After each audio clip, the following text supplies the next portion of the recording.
Welcome back to my studio. It's been a week, more than a week since I checked in with you all. I was gonna vlog yesterday, but I'm glad I didn't because nothing exciting happened yesterday.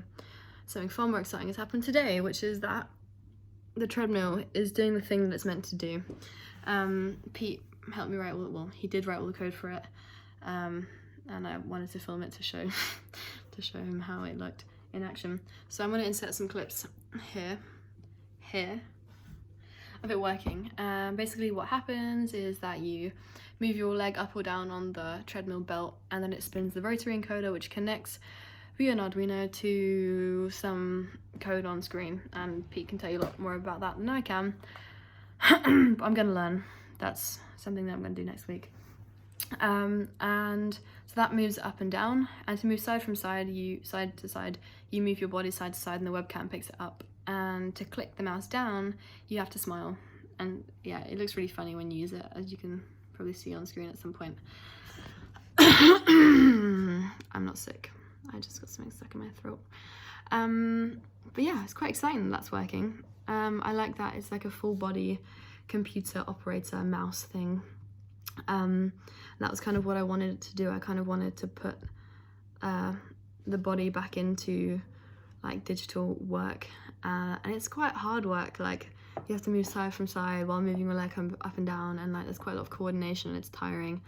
And that was kind of a part of it. I wanted, because like with a lot of these like micro work and kind of digital labor that happens kind of invisibly to train AI, you know, you just forget that there's like bodies behind that, and you think that like all these things are happening automatically, but actually like there are still people that have to sit down and do this like mind-numbing menial work for hours and hours for shit money.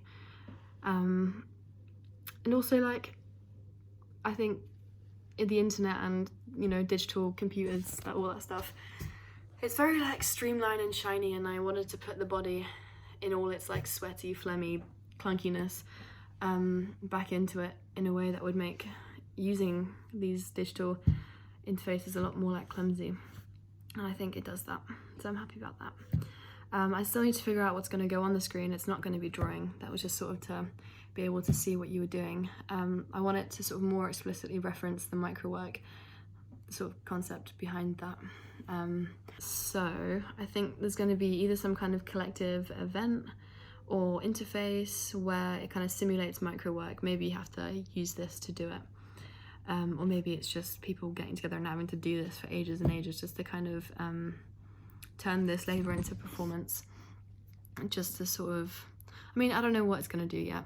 I'm trying not to think too far in the future and just kind of do what's next, take the next step, which takes me on to the next thing I want to talk about, which just sort of some thoughts I've been having about work and practice at the moment. I feel like when we broke up, that's such a blocked throat. When we broke up from uni, I just had decided to hit the ground running and didn't really give myself a chance to stop, and had sort of just envisioned that this time was going to be the time that I was going to make the most amazing work ever and be the most original I'd ever done. Sorry guys, I don't know why I keep coughing so much. Oh shit. I'm fine.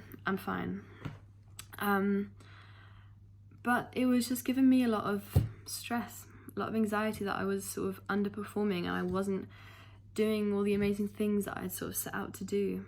So in the last few days, been sort of trying to take a step back, sidestepping a little bit, making time for other things like reading and other little fun, silly things that I want to do. So in relation to that, I wanted to read you a little snippet from this book, A Choreographer's Handbook, that has been giving me a lot of comfort recently, and maybe it will give someone else comfort too. So there's two bits I want to read you. The first bit is this. It's unlikely that you'll invent anything, especially if you desire too much to invent something. It's only work. It helps to keep your eyes open, but also know when to close them. Got to know when to stop. It's not going to help you just to be constantly like going. I just feel like it was saturating my brain a bit too much. And the second thing I wanted to read you is Sometimes the thing we need is so close to us that we can't see it. So we undervalue what we know in favour of what we don't know. And that one especially, I feel like I was really like doing a lot, and I was sort of trying to do the thing that I couldn't see because I'd imagined myself doing something that I wasn't doing now. And then just feeling like I was always constantly behind or not doing the right thing. And then I think just realising that the thing you got to do is sometimes really obvious, and it can be really obvious. And if it's the next step, then that's fine. And just taking that next step. And doesn't have to be like, okay, now I'm going to sit down and figure out what I'm going to do for this project. Like, what is this project? I'm going to just sit down and figure it out. It just doesn't work that way. Or like, oh, I just need to figure out what I'm doing for the Viva. Or like, no, I can't think that far in the future. I can only think about the next step.